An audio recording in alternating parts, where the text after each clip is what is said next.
رب العالمين بارئ الخلائق أجمعين، والصلاة والسلام على جميع الأنبياء والمرسلين،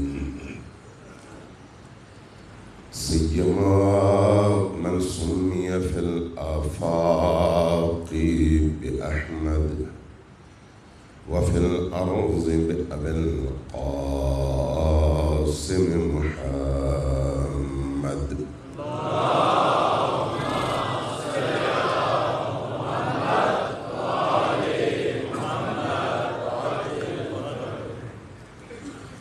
والصلاة والسلام على أولادها الطيبين الطاهرين المعصومين الميامين، واللعنة الدائمة على أعدائهم أجمعين من يوم عداوتهم إلى قيام يوم الدين. أما بعد، فقد قال الله تبارك وتعالى في كتابه المجيد وهو أصدق القائلين بالحق. بسم الله الرحمن الرحيم. بسم الله الرحمن الرحيم. قل لا أسألكم عليه أجرا إلا المودة في القربى. صلوات الله.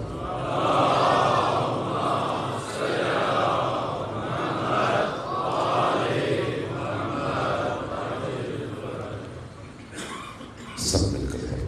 السلام علی الحسین وعلى علي بن الحسين وعلى أولاد الحسين وعلى أصحاب الحسين. السلام على الحسين وعلى علي بن الحسين وعلى أولاد الحسين وعلى أصحاب الحسين. صلوات الله.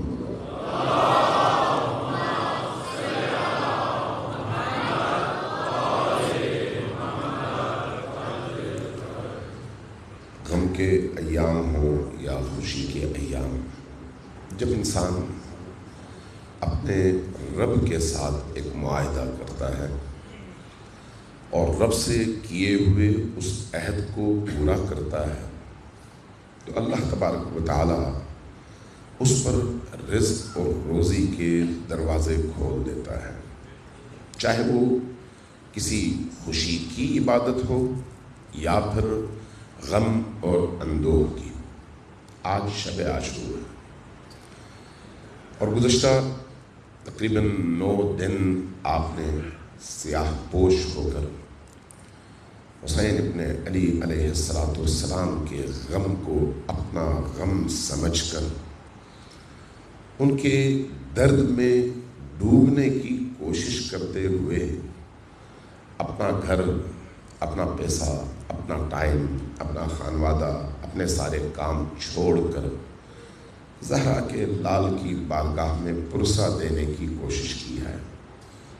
اور آج شب ان تمام غموں کے پیک کی شب ہے، سب سے بڑے غم کی شب، اس کو ہم شب عاشورہ کہتے ہیں.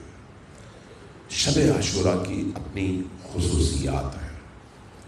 شب عاشوراء کی اپنی کچھ ایسی خصوصیات ہیں جن کی طرف ہمیں متوجہ ہونے کی ضرورت ہے.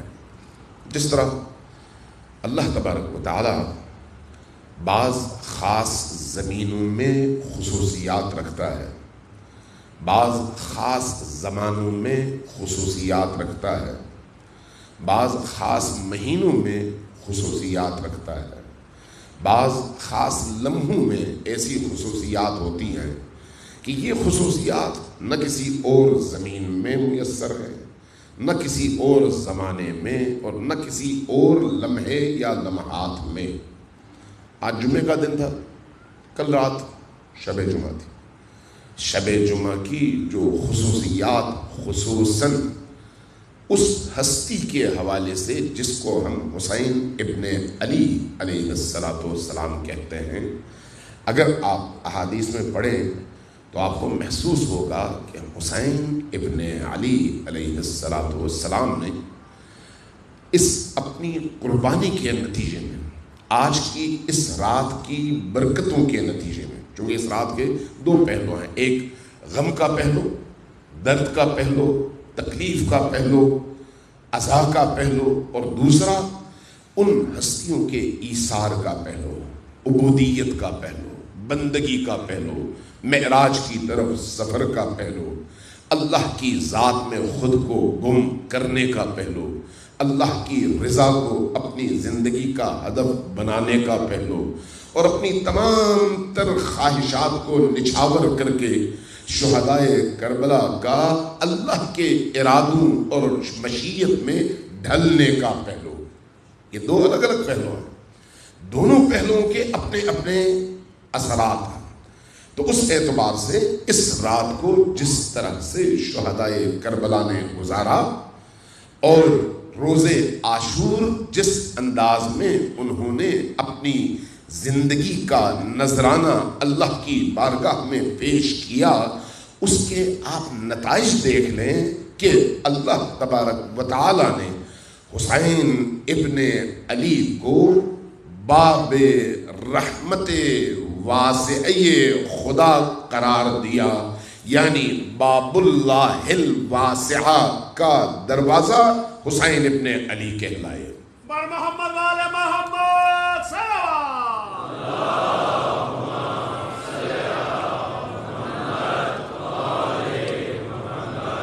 ابھی آگے میرا خیال ہے تھوڑی سی مزید گنجائش ہے، جتنا میں دیکھ رہا ہوں تھوڑا تھوڑا سرک کر صلوات پڑھتے ہوئے آگے آئیے تاکہ پیچھے سے آنے والوں کو جگہ مل سکے. بہت سارے لوگ بیچارے پیچھے کھڑے ہیں، کچھ تو گرمی میں باہر کے موسم کا بھی اعتبار نہیں ہے. صلوات بھیجتے رہیے، تھوڑا سا آگے آئیے. صلوات بھیجیے بر محمد والے.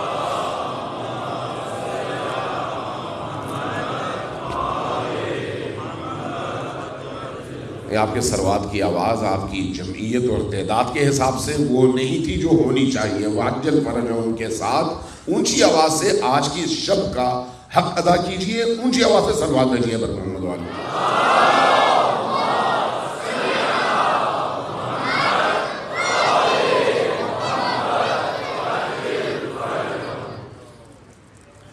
تو یہ جو حسین ابن علی علیہ السلام کو باب اللہ الواسع قرار دیا گیا، اس کا ایک مظہر آپ دیکھ لیں. ایک مظہر باب اللہ الواسع بننے کے لیے حسین ابن علی نے عاشور کے دن جو قربانی دی وہ قربانی لازوال ہے، لیکن اللہ تبارک و تعالی کے جو رحمت کے دروازے اس قدم کی وجہ سے کھلے ہیں وہ اس سے بھی بڑی عجیب اور لازوال اور بے مثال ہے. بے مثال. وہ کیسے؟ اللہ تبارک و تعالی نے حسین ابن علی علیہ السلام اور ان کے ساتھیوں کے قبور کو، ان کے مزار کو، ان کے قبر کی فضا کو، ان کی مٹی کو، اس فضا کو جہاں پر آکسیجن آتا ہے اور ان کے قبر اطہر سے ٹکراتا ہے، اس فضا کو اتنا معطر کر دیا کہ شب جمعہ 1,24,000 انبیاء آسمان سے اترتے ہیں حسین کی زیارت کے لیے. بر محمد والے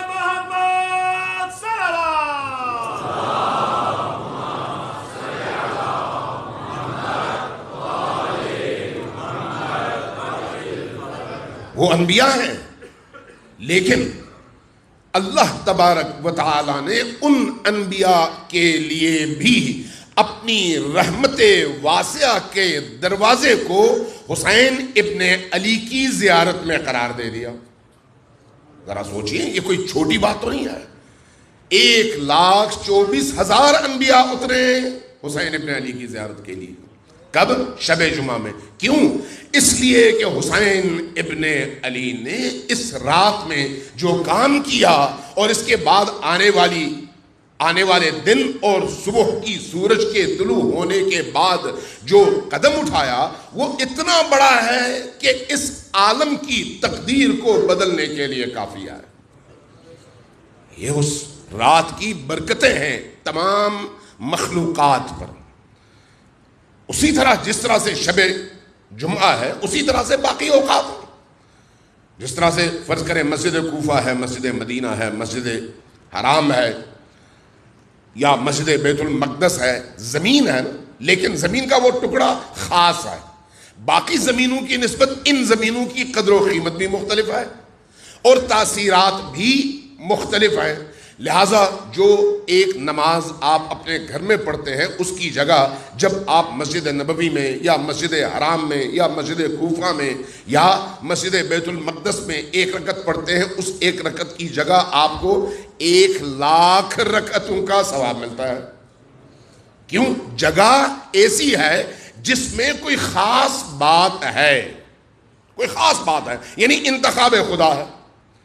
میں نے بعض روایات میں یہ دیکھا کہ اللہ تبارک و تعالی اس کائنات میں، یہ بھی آج کی اس رات کی برکتوں میں سے ہے کہ اس کائنات کے اندر جہاں جہاں اس کی سجدے کی جگہ قرار پائے، جہاں جہاں اس کے سامنے انسان سجدہ کرتا ہو، سجدے سے مراد یعنی محراب عبادت، اس جگہ کو محراب عبادت بننے کے لیے جو توفیق ملی ہے وہ توفیق حسین ابن علی کے کربلا کی قربانی کے نتیجے میں جو ذرہ نصیب ہوا ہے اس ذرے کا نتیجہ ہے۔ کائنات میں بعض روایات ہمیں یہ بتاتی ہیں کس چیز کی برکت ہے؟ حسین ابن علی علیہ السلام کی اس عظیم قربانی کی برکت۔ جس طرح سے زمین میں برکت اسی طرح سے زمانے میں برکت، اس لیے کہ حسین محور کائنات ہیں، روح کائنات۔ اور صرف حسین نہیں، آبائے حسین بھی اور اولاد حسین بھی، لیکن چونکہ شب حسین ہے اس لیے میں یہ عرض کر رہا ہوں، صلوات بھیجیے بر محمد و آل محمد۔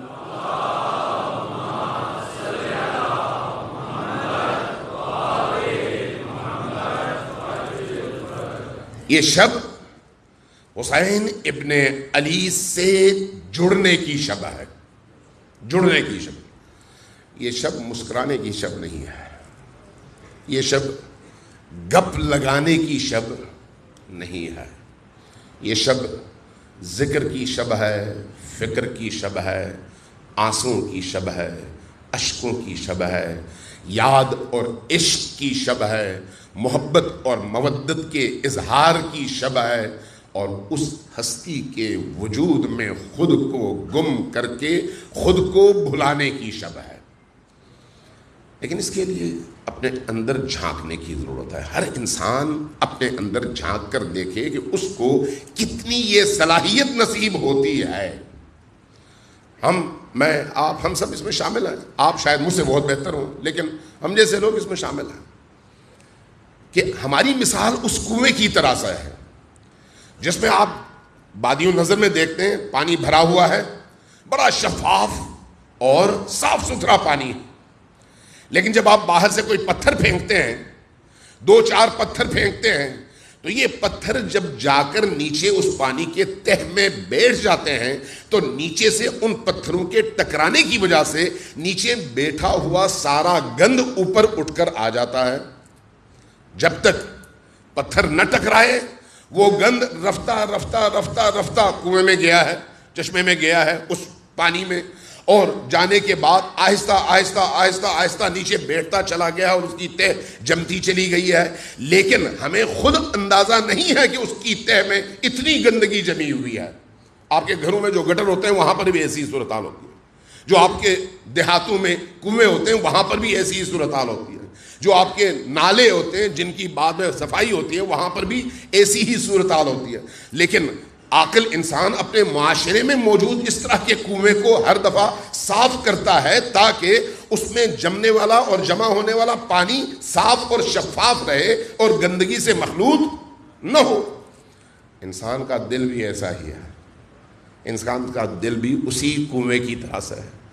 اس کنویں میں جب سارا دن ہم کہیں جھوٹ سنتے ہیں، کبھی کہیں غیبت سنتے ہیں، کہیں حرام دیکھتے ہیں، کہیں حرام انجام دیتے ہیں، کبھی لب کھلتے ہیں، کبھی کان کے پردے کھلتے ہیں، تو آہستہ آہستہ کچرا، حرام، اللہ کی مخالفت، سیاہی، یہ چیزیں آہستہ آہستہ جمع ہوتی چلی جاتی ہیں۔ اس لیے کہا گیا ہے کہ صبح سے شام تک بار بار توبہ کرو اور متوجہ رہو کہ یہ گند جمع نہ ہو پائے۔ جب تک یہ گند رہے گا، جیسے ہی کوئی مشکل آئے گی وہاں پر آپ کا پاؤں پھسل جائے گا، ہمارا پاؤں پھسل جائے گا۔ اس لیے پتہ وہاں پر چلتا ہے جہاں پر انسان کے سامنے دو راہ آ جاتا ہے۔ دو راہ، عبید اللہ ابن حر جعفی یا جعفی دونوں طرح سے نقل کیا گیا، بڑے زبردست قسم کے مسلمان، اہل قرآن، اہل قبلہ، کلمہ گو اور تاریخ نویسوں کی نگاہ میں ایک بہت بڑا کردار ہے اور بہت بڑا عابد و زاہد بھی ہے، اور بڑی بڑی تحریکوں میں اس کا رول بھی ہے۔ امام حسین علیہ السلام جب مدینہ سے مکہ اور مکہ سے کربلا آتے ہیں تو رستے میں کہیں کسی مقام پر ایک بہت بڑا خیمہ دیکھتے ہیں، پوچھتے ہیں یہ کس کا ہے؟ پتہ چلتا ہے کہ عبید اللہ ابن حر جعفی یا جعفی کا ہے۔ بندہ بھیجتے ہیں، کہتے ہیں کہ اس سے کہو کہ حسین ابن علی نے تم سے کہا ہے کہ ہم اس مقصد کے لیے کربلا کی طرف جا رہے ہیں، تم ہمارا ساتھ دو۔ اس قاصد کو واپس بھجواتا ہے، کہتا ہے کہ نہیں، میں اسی بات سے ڈر کے تو کوفہ سے نکلا ہوں باہر کہ مجھے کسی ایسے جھمیلے میں پڑنا نہ پڑے، تو اس لیے میں معذرت چاہتا ہوں۔ حسین ابن علی خود نکلتے ہیں اپنے ساتھیوں کے ساتھ، جاتے ہیں اس مسلمان کلمہ گو کے خیمے میں، سلام کر کے بیٹھتے ہیں، اور اس کے بعد پھر اس کو ایک بات کہتے ہیں مجھے جانتے ہو کہ میں کون ہوں؟ یہ اپنا رسول اللہ، آپ کو کون نہیں جانتا؟ فرماتے ہیں کہ تم نے اپنی ماضی میں بہت سارے گناہ کیے ہیں، بہت ساری خطائیں کی ہیں، اور اگر ان خطاؤں کے ساتھ اللہ کی بارگاہ میں جاؤ گے تو سیدھے جہنم چلے جاؤ گے۔ تمہیں اللہ نے ایک موقع دیا ہے کہ زمانے کی حجت یعنی اپنے وقت کے امام کا ساتھ دو اور ساتھ دے کر کربلا چلو اور امام کے رکاب میں اپنی قربانی پیش کرو، آؤ تاکہ نجات پا سکو۔ امام خود جا کر دعوت دیتے ہیں۔ وہ عبید اللہ ابن حر جعفی کیا کہتے ہیں جواب؟ کہتے ہیں کہ یا مولا حسین، مجھے پتا ہے آپ کون ہیں، مجھے یہ بھی پتا ہے کہ اگر میں آپ کے ساتھ چلوں تو سب سے پہلے مجھے ہی تلوار کے وار سہ کر جان دینی چاہیے، ورنہ میری زندگی کا فائدہ کیا ہے؟ یعنی اس کا مطلب ہے میں جانتا ہوں، آپ کو بھی جانتا ہوں اور اپنے فریضے کو بھی جانتا ہوں، لیکن یہ جو زندگی کی محبت ہے نا، یہ بڑی خطرناک چیز ہے۔ یہ زندگی کی محبت مجھے ایسا کرنے نہیں دیتی، تو اس لیے میں نہیں چاہتا میں مروں۔ آپ تو مرنے کے لیے جا رہے ہیں، میں نہیں چاہتا میں مروں، البتہ میں آپ کی مدد ضرور کر سکتا ہوں۔ یہ میرا گھوڑا ہے، اس نسل کا گھوڑا ہے، اور اس میں یہ خصوصیات ہیں، آپ یہ گھوڑا لیجئے، یہ تلوار لیجئے، اور یہ لے کر اگر چاہیں تو میرا غلام بھی لے لیجئے، آپ جائیے، میں زندہ رہنا چاہتا ہوں۔ روایت کہتی ہے، حدیث کہتی ہے کہ امام علیہ السلام نے اپنا رخ موڑا، فرمایا نہ مجھے تمہارے گھوڑے کی ضرورت ہے، نہ تمہاری تلوار کی ضرورت ہے، نہ تمہاری ضرورت ہے، میں تمہیں نجات دلانا چاہتا تھا، لیکن اگر تمہارے اندر اتنی تہ در تہ اس دنیا کی خواہش کی صورت میں نجاستیں بھری ہوئی ہیں تو پھر کوئی بات نہیں، جاؤ انہی کے ساتھ جیو اور پھر انہی کے ساتھ جا کر اللہ کی بارگاہ میں پہنچ جاؤ، نکل آئے واپس۔ بعض اوقات انسان جانتا ہے کہ یہ میرا امام ہے، جانتا ہے کہ ان کے ساتھ چلنے کا نتیجہ کیا ہے، جانتا ہے کہ اس میں میری نجات پوشیدہ ہے، جانتا ہے کہ اس کے نتیجے میں نے جنت جانا ہے اور جہنم سے رہائی پانی ہے، جانتا ہے کہ اگر میں دامن تھام لوں تو ماضی کی میری ساری خطائیں معاف ہو جائیں گی اور میں پاکیزہ ہو کر اپنے رب کی بارگاہ میں اس ہستی کی وجہ سے پہنچ جاؤں گا۔ لیکن پریکٹیکل لائف میں دنیا کی محبت اور چھوٹی چھوٹی چیزوں کی کشش مجھے قدم اٹھانے سے روکتی ہے، اور پھر میں دل کی تسلی کے لیے چور دروازے تلاش کرتا ہوں، تھوڑا سا فلان کو دے دیا، تھوڑا سا فلان کو دے دیا، فلان کو بھی خوش کر لیا، یہ بھی کر لیا، اور یہ سمجھ لیا کہ ان نیکیوں کے ذریعے سے، چھوٹے چھوٹے ان افعال اور اعمال کے ذریعے سے میں اس بڑے ہدف سے جان بچا کر بھی نجات پا جاؤں گا۔ یہیں پر انسان کا امتحان ہے کہ آیا اس امتحان میں تم کامیاب ہوتے ہو یا نہیں ہوتے۔ یہ جو شب عاشور ہے، شب عاشور میں جو لوگ حسین ابن علی علیہ السلام کی بارگاہ میں حاضر ہو کر اپنی پوری ہستی کے ساتھ ان سے جا کر جڑے ہیں، وہ وہی ہیں جنہوں نے اس پورے عالم کو اپنی ٹھوکر پہ رکھا ہے، اس پورے عالم کو، اس لیے کوئی چیز ان کا رستہ روک نہیں سکی، کوئی چیز ان کا رستہ روک نہیں سکی۔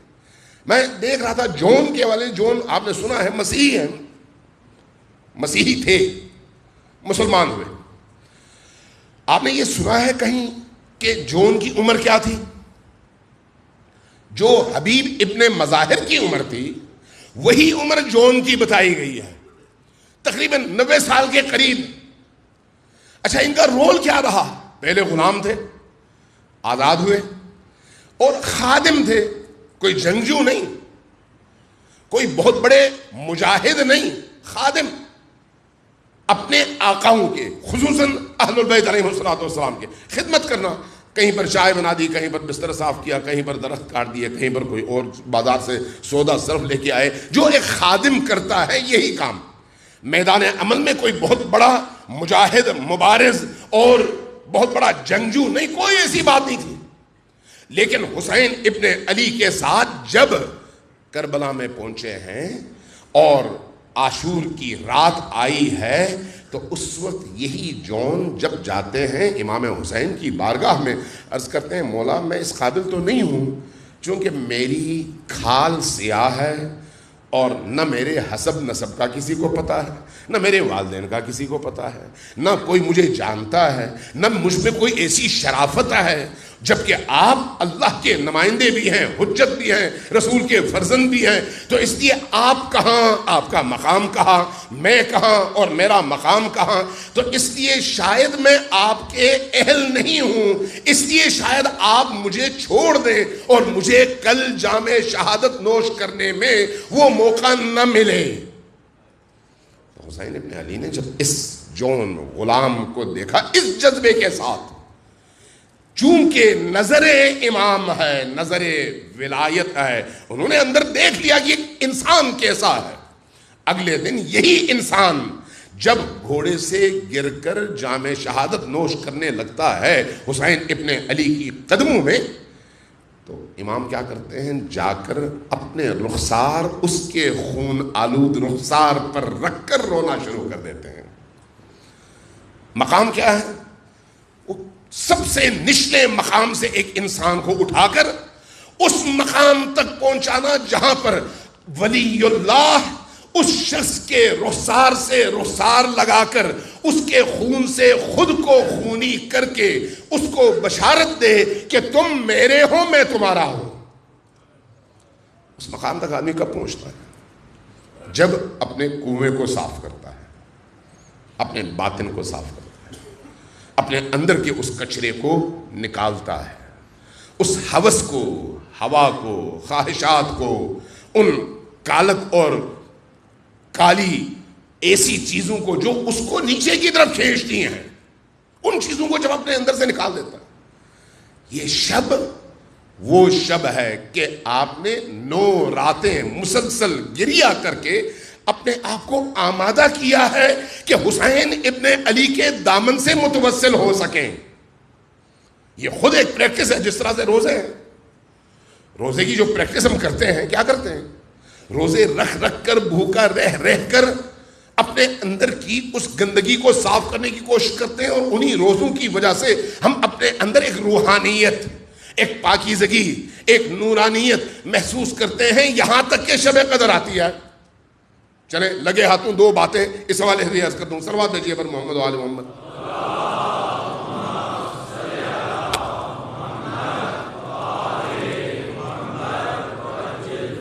ایک دفعہ پھر ذرا اونچی آواز سے صلوات بھیجیے پر محمد و آل محمد۔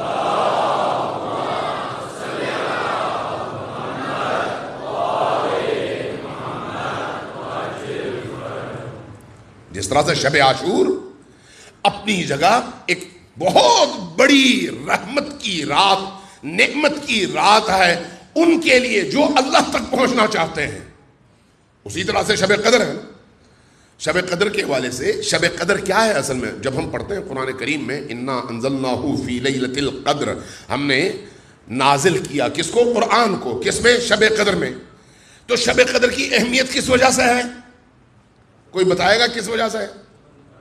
جی نہیں، قرآن کے نزول کی وجہ سے نہیں ہے۔ شب قدر کی اہمیت کی وجہ نزول قرآن نہیں ہے، نزول قرآن کے لیے انتخاب شب قدر کا کیا گیا ہے، اس لیے کہ شب قدر ازل سے موجود ایک ایسی رات ہے جس میں کچھ خاص ایسی خصوصیات ہیں جو کسی اور رات میں نہیں ہیں۔ اس لیے اللہ نے اس رات کا انتخاب کیا ہے قرآن کے نزول کے لیے، جس طرح سے شب عاشور ہے۔ شب عاشور کی اپنی قدر و قیمت ہے، جس طرح سے عرفہ کی شب کی اپنی قدر و قیمت ہے، جس طرح سے جمعے کی شب کی اپنی قدر و قیمت ہے، جس طرح سے فطر کی شب کی اپنی قدر و قیمت ہے۔ جو مختلف زمانے ہیں ان زمانوں کی اپنی قدر و قیمت ہے۔ تو شب قدر کی اہمیت اس لیے نہیں ہے کہ قرآن نازل ہوا ہے۔ آپ جب کوئی شادی کی تقریب کرنا چاہتے ہیں تو کیلنڈر میں دیکھ کر بہترین دن کا انتخاب کرتے ہیں۔ اس بہترین دن کا انتخاب کیوں کرتے ہیں؟ اس لیے کہ اس میں برکتیں ہیں۔ اللہ تبارک و تعالیٰ نے اپنے بنائے ہوئے اس عالم کے کیلنڈر میں شب قدر کا انتخاب قرآن کے نزول کے لیے اس لیے کیا کہ شب قدر کی جو اہمیت ہے وہ کسی اور رات میں نہیں ہے۔ اس لیے اب شب قدر میں دیکھیں، شب قدر میں عام طور پر ہم سر پہ قرآن رکھتے ہیں اور اللہ کی طرف متوجہ ہوتے ہیں۔ یہ قرآن ہم کیوں رکھتے ہیں؟ خود قرآن نے ہمیں کیا بتایا ہے؟ انا انزلناہ فی لیلۃ القدر وما ادراک ما لیلۃ القدر، تم کیا جانو شب قدر کیا ہے؟ لیلۃ القدر خیر من الف شہر، 1000 مہینوں سے بہتر رات ہے۔ وہ 1000 مہینے جن میں شب قدر نہ ہو، یہ امام صادق علیہ السلام کی حدیث ہے کہ وہ سال جس میں شب قدر کو نکال دیا جائے اور اس طرح کے 83 سال جمع کیے جائیں تو 83 سال کی عبادات سے اس ایک رات کی عبادت زیادہ فوقیت رکھتی ہے۔ 83 سال یعنی ایک بندے کی پوری عمر اس ایک رات کے برابر نہیں ہے، یہ رات اس پوری عمر سے زیادہ ہے۔ یعنی ایک بندہ کچھ نہ کرے، نہ کھائے نہ پیے نہ سوئے نہ کچھ اور کرے، صبح سے شام اور شام سے صبح تک صرف سجدے کرے، رکوع کرے، ذکر کرے، فکر کرے، قرآن پڑھے، روزے رکھے دن میں اور راتوں میں عبادتیں کرے، اپنے پاؤں پہ کھڑا ہو اور 83 سال گزار دے، اور اس کے مقابلے میں شب قدر کی ایک رات جاگ کر گزارے اور اللہ کی بارگاہ میں عبودیت کا مظاہرہ کرے، تو یہ ایک رات ان 83 سال کی راتوں پر فوقیت رکھتی ہے۔ یعنی اتنا فرق۔ تو شب قدر میں ہوتا کیا ہے؟ تنزل الملائکۃ والروح، روح اور ملائکہ سب نازل ہوتے ہیں، اور روایات کہتی ہیں کہ زمین بھر جاتی ہے، تمام آسمان کے فرشتے زمین پر اتر آتے ہیں۔ مسئلہ آسمان میں نہیں ہے، مسئلہ زمین میں ہے۔ تمام جو کچھ ہونا ہے وہ آسمانوں میں نہیں ہونا، وہ زمین میں ہونا ہے۔ زمین میں کیوں ہونا ہے؟ زمین میں کیوں ہونا ہے؟ اور یہ جو فرشتے اترتے ہیں ان میں روح سب سے بڑا فرشتہ ہے جس کا قرآن نے تذکرہ کیا، اور اس لیے احادیث میں کہا جاتا ہے کہ یہ جو روح ہے، یہ روح حضرت جبرائیل نہیں ہے، جبرائیل سے مافوق فرشتہ ہے جو تمام فرشتوں کا سربراہ ہے۔ یہ اتر کر کیا کرتے ہیں؟ تمام مخلوقات کی روزی لے کر اترتے ہیں۔ تمام مخلوقات، اس میں انسان بھی شامل ہے، جنات بھی شامل ہیں، چرندے شامل ہیں، پرندے شامل ہیں، کیڑے شامل ہیں، مکوڑے شامل ہیں، جانور شامل ہیں، آبی جانور شامل ہیں۔ ہر موجود اور مخلوق، ہر وہ موجود جو مخلوق ہے، اس کی روزی کا فیصلہ اور اس کی مقدار کا تعین لے کر اترتے ہیں زمین پر۔ کیوں اترتے ہیں زمین پر؟ آسمانی میں کیوں نہیں رہتے؟ اس لیے کہ جس کے ذریعے سے یہ تقسیم ہونا ہے وہ زمین پر موجود ہے۔ آپ کی توجہ ہے میں کیا عرض کر رہا ہوں؟ جس کے ذریعے سے اس عالم کے ہر ذرے کو یہ روزی ملنی ہے وہ زمین پر ہے، اور وہ کون ہے؟ وہ نبی کے زمانے میں خود نبی ہیں، اور نبی کے بعد علی ابن ابی طالب ہیں۔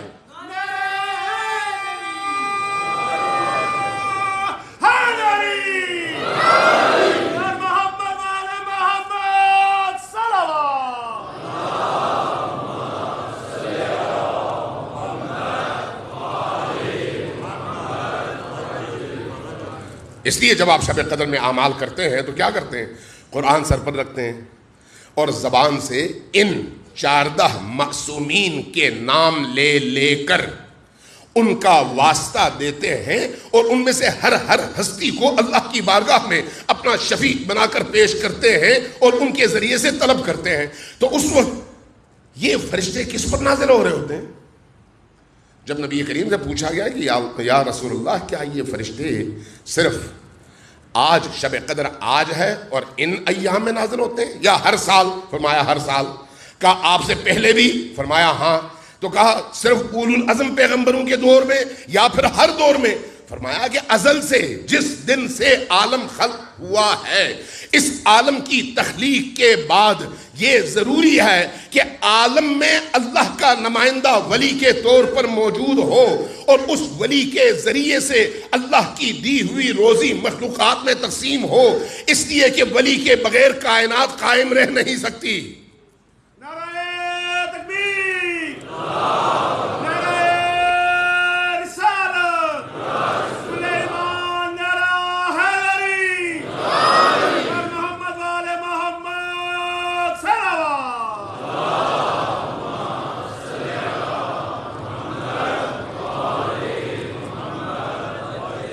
یہ جو روزی اترتی ہے، یہ روزی اترتی ہے، اس روزی میں کیا کیا شامل ہے؟ آپ کی یہ عزاداری بھی شامل ہے۔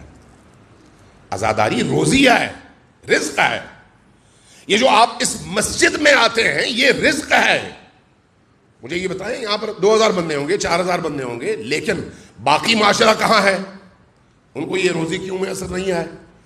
اس لیے کہ ان میں وہ ظرفیت نہیں ہے، وہ دروازہ انہوں نے اپنے لیے کھولا نہیں ہے۔ جن لوگوں نے کھولا ان کو یہ نصیب ہوئی۔ جو آپ کربلا جاتے ہیں یہ اسی روزی میں شامل ہے۔ یہ جو آپ کا دل دھڑکتا ہے یہ اسی روزی میں شامل ہے۔ یہ جو آپ اپنی آنکھوں کا درست استعمال کرتے ہیں یہ اسی روزی میں شامل ہے۔ یہ جو آپ اپنے کان مجالس کے لیے، قرآن کے لیے، حدیث کے لیے، نوحوں اور مرثیوں کے لیے، ذکر اہل البیت کے لیے استعمال کرتے ہیں، یہ جو توفیق ہے اور استعمال کرنا ہے یہ روزی ہے، اور اسی شب میں آپ کے مقدر میں لکھی جا چکی ہے۔ یہ اچانک نہیں ہوا، اور جو گناہ ہے وہ آپ کی روزی میں نہیں ہے، وہ آپ کے ہاتھ سے کسب کردہ خطا ہے۔ اس کا تعلق نہ ولی سے ہے اور نہ خدا سے۔ اور جہاں آپ نے گناہ کا کام کیا وہاں پر ولایت سے بھی آپ نکل گئے اور خدا کی رضا سے بھی آپ نکل گئے. جتنی دیر خطا رہی اتنی دیر انسان ولایت اللہ اور ولایت اہل البیت سے باہر نکل گیا. جیسے ہی خطا ختم ہوئی واپس داخل ہو گیا. یہ میں احادیث بیان کر رہا ہوں، اپنی طرف سے ایک لفظ بھی بیان نہیں کر رہا. تو اس کا مطلب یہ ہے کہ جو کچھ ہمیں ملتا ہے، میں کبھی کبھی سوچتا ہوں کہ ایک اچھا عالم کسی شہر میں اگر ہو تو اس شہر کی تقدیر بدل دیتا ہے. ایک اچھا عالم کسی مسجد میں ہو تو اس کے ارد گرد موجود گھرانوں اور جوانوں کے مقدر کو تبدیل کرتا ہے اور ان کی تربیت کرتا ہے. اس حوالے سے وہ عالم بھی آپ کے لیے بہت بڑی اللہ کی طرف سے روزی ہے، رزق ہے اور نعمت ہے. جیسے آج ہم مولانا زاہد زہدی صاحب کی خدمت میں ان کے سامنے ان کی یہ بات کرنا مجھے اچھا نہیں لگتا، لیکن بہرحال شکر نعمت کے طور پر، تحدیث نعمت کے طور پر اگر اللہ کا شکر ادا کیا جائے کہ اس مسجد کو ایک ایسا باعمل، پاکیزہ اور خدا پرست عالم ملا ہے تو وہ اس مسجد میں آنے والوں کی روزی کا حصہ ہے جو اللہ نے آپ کو عطا کیا ہے. آقا صاحب کی صحت اور سلامتی کے لیے بلند صلوات.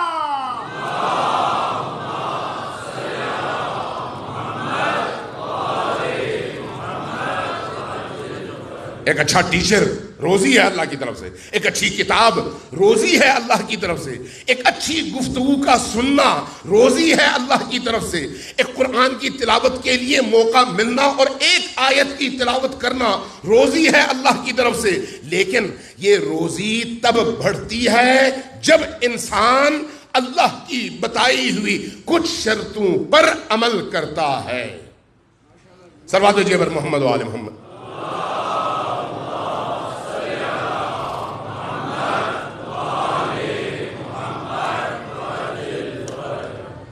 سورہ طلاق کی دوسری آیت ہے، وَمَن يَتَّقِ اللَّهِ، جس نے تقوی کا رستہ اختیار کیا. تقوی لقوہ نہیں ہے، تقوی پاکیزگی ہے.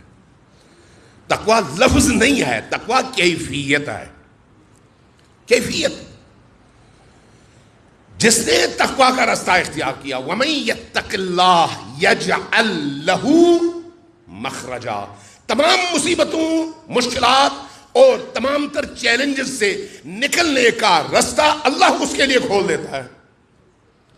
وَمَن يَتَّقِ اللَّهَ يَجْعَل لَّهُ مَخْرَجًا وَيَرْزُقْهُ مِنْ حَيْثُ لَا يَحْتَسِبُ، روزی اور رزق کے ایسے دروازے کھولتا ہے اس کے لیے کہ اس نے کبھی وہم و گمان میں بھی سوچا نہیں تھا.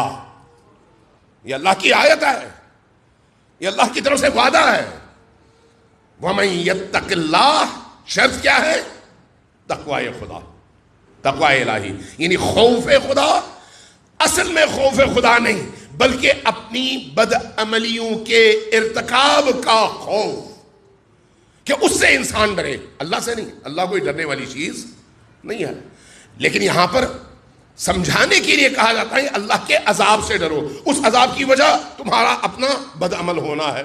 وَمَن يَتَّقِ اللَّهَ يَجْعَل لَّهُ مَخْرَجًا وَيَرْزُقْهُ مِنْ حَيْثُ لَا يَحْتَسِبُ وَمَن يَتَوَكَّلْ عَلَى اللَّهِ، اور جس نے اللہ پر توکل کیا. توکل اللہ پر کب ہوتا ہے؟ جب انسان باقی تمام چیزوں سے ہاتھ اٹھا لے. باپ کی امید ہو تو یہ باپ پر توکل ہے، اللہ پر نہیں. دوست سے امید ہو تو دوست پر توکل ہے، اللہ پر نہیں. پیسے سے امید ہو کہ میری جیب میں اتنے پیسے ہیں، بینک میں اتنے پیسے ہیں، یہ جائیداد ہے تو مجھے کچھ کیا ہو سکتا ہے، تو یہ اس جائیداد، اس پیسے اور اس بینک بیلنس سے امید ہے، اللہ پر توکل نہیں ہے. وَمَن يَتَوَكَّلْ عَلَى اللَّهِ، جس کا تکیہ، جس کا توکل اللہ ہو، یعنی وہ اپنے آپ کو اللہ کے سپرد کر دے. توکل کا مطلب یہ ہے اپنے آپ کو اللہ کے سپرد کر دے. وَمَن يَتَوَكَّلْ عَلَى اللَّهِ فَهُوَ حَسْبُهُ، جس نے اپنے آپ کو اللہ کے سپرد کر دیا اللہ اس کے لیے کافی ہے. اللہ اس کے لیے کافی ہے کا کیا مطلب ہے؟ کیا مطلب ہے؟ امام حسین سے پوچھ لیں گے اس کا کیا مطلب ہے. الہی الہی ما فقد من وجدک، باللہ جس کو تو مل گیا اس کو پھر کیا نہیں ملا. نعرہ تکبیر، نعرہ رسالت، بلے ایمان یکسوان، نعرہ حیدری، نعرہ محمد والے محمد صلوات.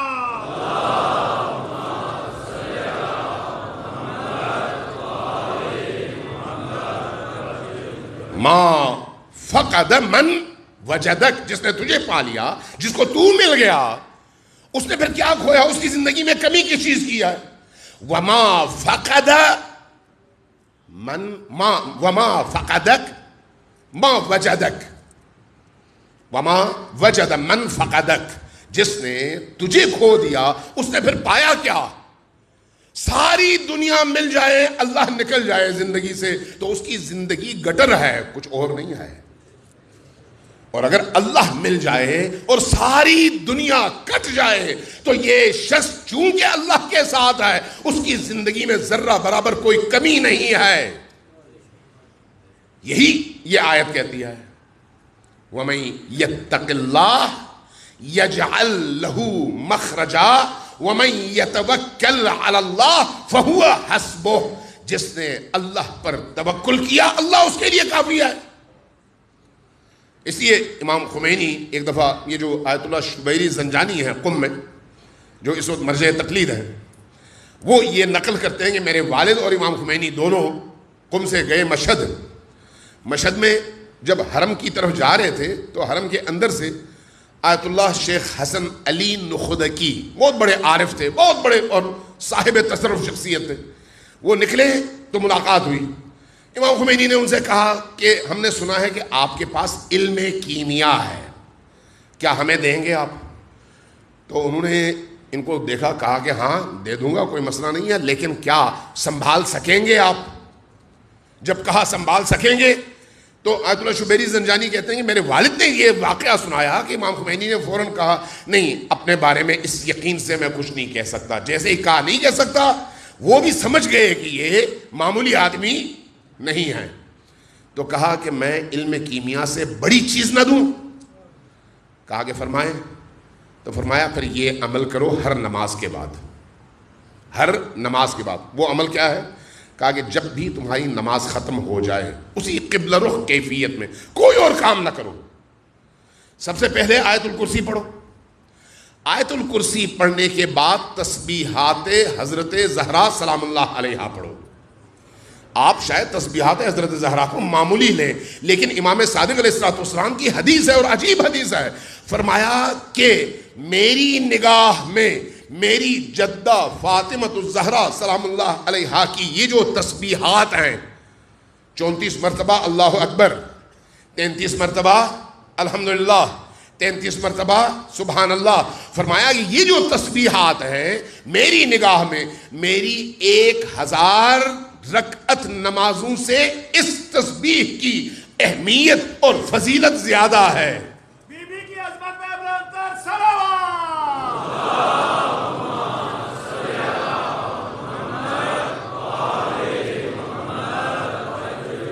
یہ ہماری نمازوں کی بات نہیں ہو رہی، یہ بات ہو رہی ہے صادق آل محمد کی نماز کی. اور وہ فرماتے ہیں میری 1000 رکعت نمازوں سے اس تسبیح کی اہمیت، قدر و قیمت اور افادیت زیادہ ہے. یہ وہ تسبیح ہے. اس لیے پہلے آیت الکرسی، بعد میں یہ تسبیح، بعد میں 3 بار صلوات، اور 3 بار صلوات کے بعد 3 بار قل هو اللہ احد، یعنی پوری سورت بسم اللہ الرحمن الرحیم، قل هو اللہ احد اللہ الصمد لم یلد ولم یولد ولم یکن له کفوا احد، 3 بار. اور اس کے بعد 3 بار صلوات، اور 3 بار صلوات کے بعد پھر یہ آیت وَمَن يَتَّقِ اللَّهَ يَجْعَل لَّهُ مَخْرَجًا وَيَرْزُقْهُ مِنْ حَيْثُ لَا يَحْتَسِبُ وَمَن يَتَوَكَّلْ عَلَى اللَّهِ فَهُوَ حَسْبُهُ إِنَّ اللَّهَ بَالِغُ أَمْرِهِ قَدْ جَعَلَ اللَّهُ لِكُلِّ شَيْءٍ قَدْرًا. یہ سورہ طلاق کی دوسری آیت ہے، ابتدا سے نہیں، دوسری آیت کے درمیان سے یہ شروع ہوتی ہے آیت، اور تیسری آیت کے اختتام تک، یہ پوری آیت ہے، فرمایا کہ اگر کوئی شخص یہ عمل اپنی زندگی کی روٹین کا حصہ بنا لے اور توجہ سے یہ کام کرے تو اس کی زندگی کے لیے علم کیمیا سے یہ زیادہ اہم اور زیادہ بابرکت ہے۔ علم کیمیا سے آپ کسی پتھر کو، کسی دھات کو آسانی سے سونا بنا لیتے ہیں، لیکن وہ فرماتے ہیں کہ بھئی اس سے آپ اپنے آپ کو سونا بنا لیتے ہیں، آپ کو کسی باہر کے سونے کی ضرورت نہیں ہوتی۔ صلوات بھیجیے پر محمد و آل محمد۔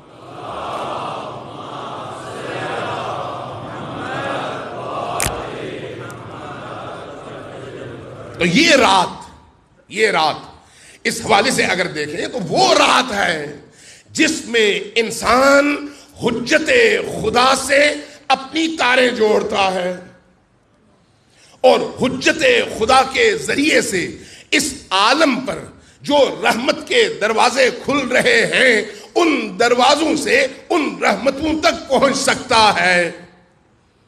ذریعہ کون ہے؟ حسین ابن علی۔ کون حسین ابن علی؟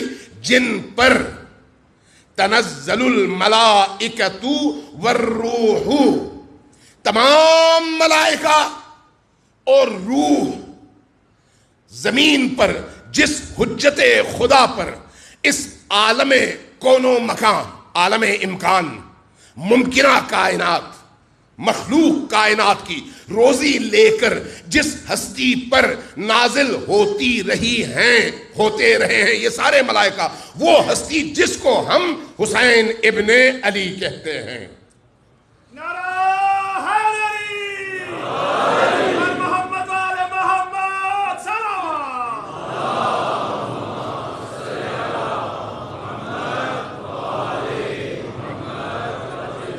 اور آج کے دور میں وہ ہستی جس کو ہم حجت خدا کہتے ہیں، مہدی موعود کہتے ہیں، امام عصر کہتے ہیں، اور یہ رات امام عصر کی رات ہے۔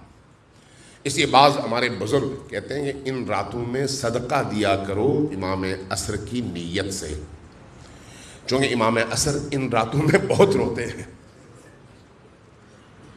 بہت روتے ہیں۔ کیوں روتے ہیں؟ چونکہ وہ لوح محفوظ کو دیکھ رہے ہیں جہاں پر کربلا کا واقعہ سکرین پر موجود ہے۔ اگر کربلا کے واقعے پر نظر پڑے، چونکہ بعض مراجع کے ہاں میں نے یہ ان کی تحریروں میں دیکھا کہ بعض اعمال، بعض اوراد، بعض اذکار اور بعض ایسے اعمال ہیں، ریاضتیں ہیں جن کے انجام دینے سے اللہ تبارک و تعالیٰ پردے ہٹا لیتا ہے، اور وہ شخص جس نے وہ اعمال انجام دیے ہیں 61 ہجری کے کربلا میں پہنچ کر کربلا کے وہ تمام مناظر دیکھ پاتا ہے، الا کچھ حصوں کے جو کوئی برداشت نہیں کر سکتا۔ لیکن امام زمان دیکھ رہے ہیں، چونکہ وہ متصل ہیں لوح محفوظ کے ساتھ، ان کی نگاہوں کے سامنے ہے۔ جب انسان خود دیکھ رہا ہو، ہم سن کر بعض اوقات ہوش سے چلے جاتے ہیں۔ جب ہمیں بعض ایسی چیزوں کا، باریکیوں کا، لطافتوں کا احساس ہوتا ہے، جیسے ہی احساس ہوتا ہے ہمارے اندر کی دنیا دگرگوں ہو جاتی ہے۔ لیکن جب امام وقت جو اس عالم کے تمام اسرار اور رموز سے واقف ہے، اس رات میں، جب اس رات میں کربلا کے ان خیموں کے اندر موجود ذکر اور فکر کی آوازوں کو سن بھی رہا ہو اور دیکھ بھی رہا ہو، اور صبح عاشور سے لے کر عصر عاشور تک ہونے والے تمام واقعات کو وہ اپنی آنکھوں سے گزار رہا ہو، تو اس امام کی کیا کیفیت ہونی چاہیے؟ اس لیے کہا جاتا ہے کہ امام کی طرف سے صدقہ دو، امام کی صحت کے لیے صدقہ دو۔ بعض ہمارے بزرگ خصوصاً عرفاء اس حوالے سے ہمیں نصیحت کرتے ہیں کہ یہ کام ضرور کرو۔ یہ رات ان ہستیوں سے اس طرح سے اتصال کی رات ہے، اس طرح سے اتصال کہ اس کے نتیجے میں ہمارے اندر کی دنیا پاکیزہ ہو جائے، وہ جو اندر گند ہے اس گند کو ہم صاف کر سکیں۔ یہ رات اس گند کو صاف کرنے کی رات بھی ہے، اس گند سے اپنے آپ کو نجات دلانے کی رات بھی ہے۔ تو اس رات میں ہم وہ کون سی چیز ہے جو حاصل کر سکتے ہیں؟ وہ کوئی اور نہیں خود حسین ابن علی ہیں. اگر ان راتوں میں خصوصاً شب عاشور ہم اگر صدق دل سے اپنے دل کی ان گہرائیوں میں جا کر ٹٹول کر ان نجاستوں کو صاف کرنے میں کامیاب ہو جائیں تو ہمارا دل ظرف بن سکتا ہے نور کا, اور اگر نور کا ظرف بن جائے تو اس میں حسین ابن علی آ سکتے ہیں. تو یہ رات حسین کو اپنانے کی رات ہے, حسین ابن علی کو اپنانے کی رات ہے. یہ حسین ابن علی کے غم کو اپنا غم منانے کی رات ہے اور بنانے کی رات ہے. غم حسین میں ضم ہونے کی رات ہے. حسین ابن علی سے اعلان بیعت کرنے کی رات ہے. یہ کہنے کی رات ہے کہ انی سلم لمن سالمکم وحرب لمن حاربکم. میری اس سے دوستی ہے جس کی آپ سے دوستی ہے, اور اس سے دشمنی ہے جس سے آپ کی دشمنی ہے. یہ رات بیعت کی رات ہے. یہ رات حسین ابن علی کے وجود اور ان کی فکر میں ضم ہونے کی رات ہے. یہ رات حیات حسینی کے حصول کی اور ممات حسینی کی دعا کی رات ہے کہ مجھے اللہ حیات حسینی جینے کی توفیق دے اور ممات حسینی کو اپنانے کی توفیق دے. میں اس مقام پر پہنچ جاؤں کہ مجھے بھی اللہ اس طرح سے اپنے دین کی راہ میں شہادت دینے کی توفیق عطا کرے جس طرح سے کربلا والوں کو حسین ابن علی کی معیت میں اللہ نے یہ توفیق عطا کیا ہے.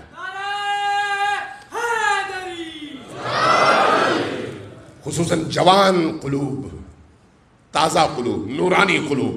یہ رات وہ رات ہے جب ہم امام حسین علیہ السلام کی بارگاہ میں جا کر ان سے ایک عہد کر سکتے ہیں, اور زیارت عاشوراء میں جو نکات موجود ہیں, تقریباً 17 یا 18 نکات ہیں کہ جس میں ہم امام حسین علیہ السلام سے طلب کرتے ہیں یا اللہ سے امام حسین کے طفیل طلب کرتے ہیں کہ مجھے کیا چاہیے. تو وہ جو چیزیں زیارت عاشوراء میں چاہیے ان چیزوں کے حصول کی رات شب عاشور ہے. شب عاشور. اس لیے آج جب آپ مجلس کے بعد توفیق ملے تو زیارت عاشوراء نکالیں, ایک ایک جملے پر ذرا غور کریں کہ آپ اپنے رب سے کیا مانگ رہے ہیں, حسین ابن علی سے کیا کہہ رہے ہیں, اور اپنے دل کے جذبات کی ترجمانی. یہ آپ کے دل کے جذبات ہوں یا نہ ہوں, لیکن یہ اللہ کی رحمت ہے کہ انہوں نے عاشوراء کے اس ذکر اور اس زیارت کی صورت میں ہمارے دلوں کے دروازے کھول کر ہمیں یہ تحفہ دیا ہے کہ اس طرح سے کہو کہ میں بھی شامل ہوں اس میں. اللہ کی طرف سے توفیق ہے. ایک ایک جملہ ایک اس کا حصہ ایسا جو انسان کی روح کو روح حسینی سے جوڑ دے, اس کے وجود کو ان اصحاب حسین کے ساتھ جوڑ دے. یہ وہ رات ہے. صلوات بھیجیے بر محمد و آل محمد.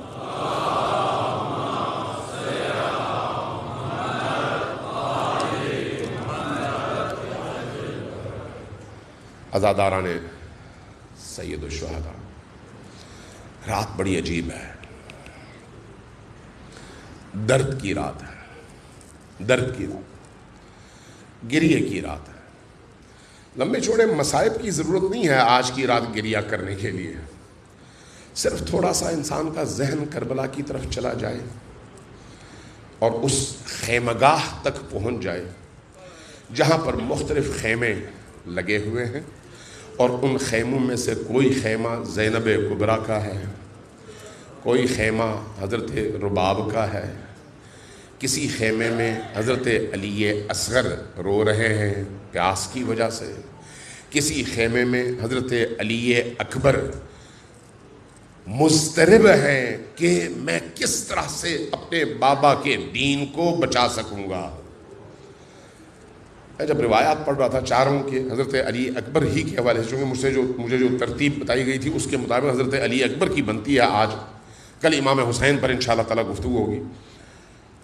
حضرت علی اکبر کی عجیب شان ہے کربلا میں, عجیب شان ہے. میں تاریخ میں دیکھ رہا تھا بڑے بڑے علماء نے جن کی تائید اور توثیق ہمارے بڑے بڑے معتبر علماء نے کی ہے، وہ یہ کہتے ہیں کہ حضرت علی اکبر اپنی جوانی میں اور مدینہ کی زندگی میں ایک ایسی شخصیت تھے کہ سب کے دلوں میں ان کا گھر تھا. سب کے. مدینہ میں جب باہر سے کوئی آتا تھا اور مانگنے کے لیے آتا تھا کہ میں مسافر ہوں، پریشان حال ہوں، میری مدد کرو، تو سب ایک ہی دروازے کی طرف اس کو بھیجتے تھے، اور وہ دروازہ خاص دروازہ تھا، اور اس کی شناخت یہ تھی کہ دن ہو یا رات اس کے دروازے کے اوپر ایک چراغ جلتا تھا، اور یہ چراغ بتاتا تھا کہ یہ کریم ابن کریم کے گھر کا دروازہ ہے. اور جب وہ وہاں پر جاتا تھا تو کبھی بھی خالی ہاتھ واپس نہیں آتا تھا. تو مورخین لکھتے ہیں وہ دروازہ علی اکبر کا دروازہ تھا، علی اکبر کا. اس لیے جب کبھی مدینہ میں حضرت عباس اور حضرت علی اکبر دونوں ساتھ میں نکلتے تھے تو لوگ اپنے گھروں سے، دکانوں سے نکل کر ان دونوں کے چہروں کو دیکھتے تھے، اور خصوصاً علی اکبر کے چہرے کو جب دیکھتے تھے تو سب کو رسول اللہ کی یاد آتی تھی. وہ علی اکبر ہے. جب ان کی پیدائش ہوئی ہے، بعض علماء نے لکھا ہے کہ حضرت امام حسین علیہ السلام نے ان کو لے جا کے محراب مسجد میں رکھا، تو حضرت زینب ساتھ تھی. انہوں نے امام حسین نے رکھا کہ میں نے اپنے بیٹے کو اللہ کے حوالے کیا ہے. تو زینب سلام اللہ علیہا نے اس بچے کو اٹھایا، سینے سے لگایا اور کہا کہ میں اب اللہ کے لیے اس بچے کی پرورش کروں گی. حضرت زینب سلام اللہ علیہا اور حضرت علی اکبر کے درمیان اس لیے محبتوں کا جو رشتہ ہے وہ کسی اور کے ساتھ نہیں ہے. ایک ایسی کیفیت اور ایک ایسا رشتہ ہے دونوں کے درمیان. یہی علی اکبر اپنی فکر کے حوالے سے، اپنی سوچ کے حوالے سے، اپنے بیان کے حوالے سے، اس لیے بہت سارے علماء کہتے ہیں کہ اہل مدینہ یہ سمجھتے تھے، جن کو امامت کا تصور پتا تھا، وہ یہ سمجھتے تھے کہ شاید امام حسین کے بعد امام یہی ہوں گے. وہ قداور شخصیت جن کے بارے میں ائمہ کی احادیث بتاتی ہیں کہ وہ عصمت کے اس مفہوم میں جس میں آیے یہ تطہیر نازل ہوئی ہے حضرت علی اکبر کو بھی شامل کرتے ہیں. وہ شخصیت کوئی چھوٹی شخصیت نہیں ہے. یہ علی اکبر جب کربلا کے میدان میں اصحاب حسینی ایک کے بعد ایک کر کے شہید ہوتے رہے، تو جب اصحاب کی تعداد ختم ہوئی تو اس کے بعد اہل البیت کی باری آئی. آپ جانتے ہیں کہ جب حضرت قاسم آئے تو امام حسین علیہ السلام نے اجازت نہیں دی، اور بڑا زور لگانا پڑا اجازت لینے کے لیے. اونو محمد آئے، اجازت نہیں دی، بڑا زور لگانا پڑا اجازت لینے کے لیے. حضرت عباس آئے، امام حسین اگرچہ اکیلے رہ گئے تھے پھر بھی اجازت نہیں دے رہے تھے. لیکن عجیب ہے کہ اصحاب کے بعد جب اہل البیت کی باری آئی تو پہلے فرد جو شہادت کے لیے میدان جانے کے لیے تیار ہو کر نکلا وہ علی اکبر ہے. اور جب علی اکبر حسین ابن علی کی بارگاہ میں آئے اور اجازت مانگی تو امام حسین نے ایک لمحے کا تردد نہیں کیا، فوراً فرمایا ہاں بیٹا جاؤ قربانی دو. عجیب ہے، باقیوں کے حوالے سے تردد، انکار، لیکن جب علی اکبر کی باری آئی فرمایا ہاں بیٹا جاؤ اور شہادت دو اور قربانی دو. لیکن مورخین لکھتے ہیں کہ جب علی اکبر آگے بڑھے نا تو اس کے بعد جن لوگوں نے کربلا کا مقتل لکھا ہے وہ کہتے ہیں کہ ہم نے حسین کو دیکھا کہ جب تک علی اکبر سامنے تھے حسین کھڑے تھے، جیسے ہی علی اکبر گزر گئے ہم نے دیکھا حسین کی آنکھوں سے زاروں قطار آنسو بہنے شروع ہو گئے. زاروں قطار آنسو بہنے شروع ہو گئے. اس لیے جب حسین ابن علی کے پاس حضرت علی اکبر اجازت لینے آئے تو امام حسین نے کہا کہ پہلے جاؤ خیمے میں اپنی پھپھیوں سے اجازت دو، خصوصاً حضرت زینب سے اجازت دو.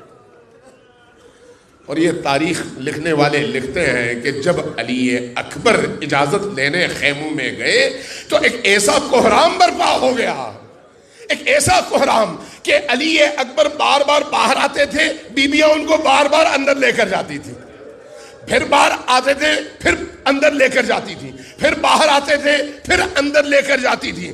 علی اکبر وہ محبوب ہستی ہے، وہ محبوب ہستی. اس لیے بعض علماء اپنے بیان میں نے پڑھا نہیں ہے لیکن بعض بڑے علماء سے میں نے سنا کہ جب علی اکبر حسین ابن علی سے رخصت ہو کر میدان کی طرف چل پڑے تو حسین ابن علی آہستہ آہستہ ایک ہاتھ کمر پر رکھ کر علی اکبر کے پیچھے پیچھے چلے. علی اکبر کو جیسے ہی آہٹ محسوس ہوئی پیچھے مڑ کر دیکھا. جب بابا کو دیکھا تو پھر پوچھا بیٹا بابا آپ میرے پیچھے کیوں آ رہے ہیں؟ حسین نے ایک جملہ فرمایا. وہ جملہ کیا ہے؟ بیٹا علی اکبر جوان بیٹے کی جدائی کا درد وہی سمجھتا ہے جس کا جوان جا رہا ہو، جس کا جوان بیٹا جا رہا ہو. علی اکبر میدان میں آئے. مورخین نے لکھا ہے کہ 180 اشقیاء کو علی اکبر نے تہتے کیا لیکن 3 دن کی پیاس ہے. اب تھک کر ایسے چور ہوئے ہیں کہ تلوار اٹھائی نہیں جا رہی. اس عالم میں واپس لوٹتے ہیں بابا کی بارگاہ میں، عرض کرتے ہیں بابا چند قطرے پانی کے مجھے مل سکتے ہیں؟ چند قطرے. 2 طرح کی روایات بیان ہوئی ہیں، دونوں بڑی عجیب ہیں. ایک یہ کہ حضرت علی اکبر نے پوچھا بابا کیا مجھے پانی کے چند قطرے مل سکتے ہیں؟ پھر آپ دیکھیے میں کیسی شجاعت کے جوہر دکھاتا ہوں. امام حسین نے کیا کیا؟ کہا بیٹا ذرا قریب آؤ. قریب بلایا، کہا کہ اپنی زبان نکالو میرے منہ میں دے دو. جیسے ہی زبان علی اکبر زبان حسین سے ٹکرائی گھبرا کر پیچھے ہٹے اور عرض کیا بابا آپ کی زبان پر تو مجھ سے زیادہ کانٹے ہیں، آپ تو مجھ سے زیادہ پیاسے ہیں. پھر امام حسین علیہ السلام نے اپنی انگوٹھی نکالی اور انگوٹھی نکال کر دی اور فرمایا یہ زیر زبان رکھ لو تاکہ تھوڑا سا افاقہ ہو سکے. ایک اور روایت ہے، وہ روایت کیا ہے؟ جب اسی بار یا دوسری بار حضرت علی اکبر آئے بابا کی بارگاہ میں، بابا مجھے اجازت دیجیے، بابا مجھے مرنے کی اجازت دیجیے. یہ اجازت کس چیز کی تھی؟ بعض عرفاء نے یہ بیان کیا ہے.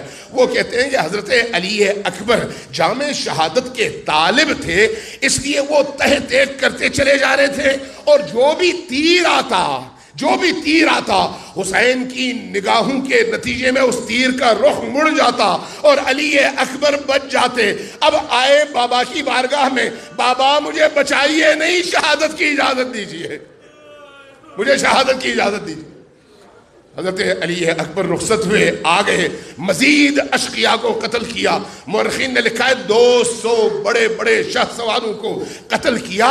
اور اس کے بعد جب دشمنوں نے دیکھا کہ اکیلے مقابلہ نہیں ہو سکتا تو چھپ کر محاصرہ کیا اور چاروں طرف سے حملے کیے.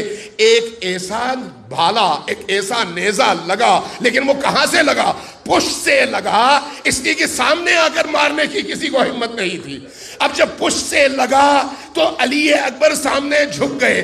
جیسے ہی جھکے چاروں طرف سے حملے شروع ہوئے.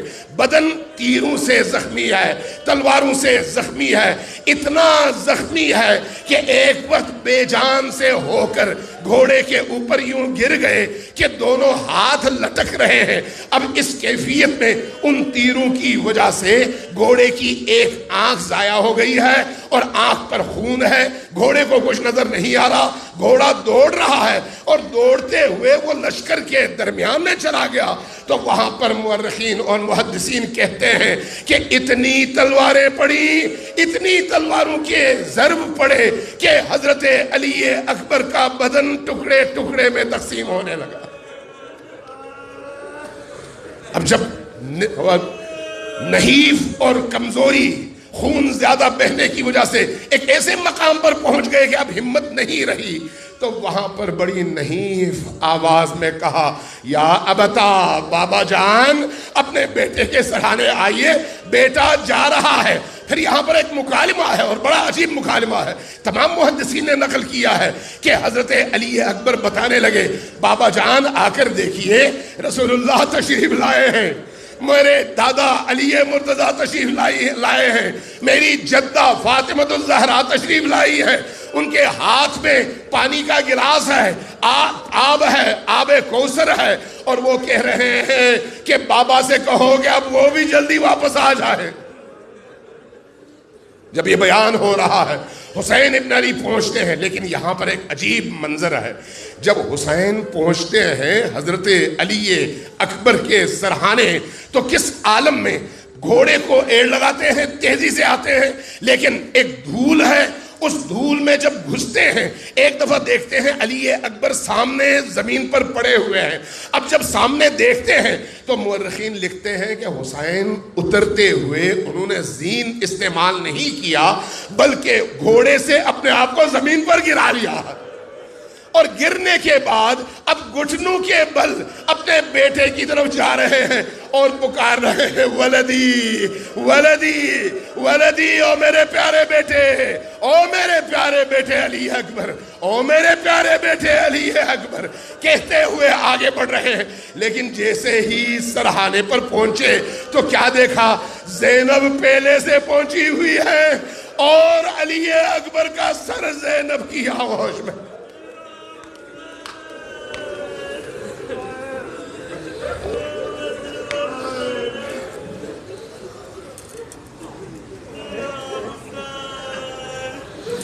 انا للہ و انا الیہ راجعون وسیعلم الذین ظلموا ای منقلب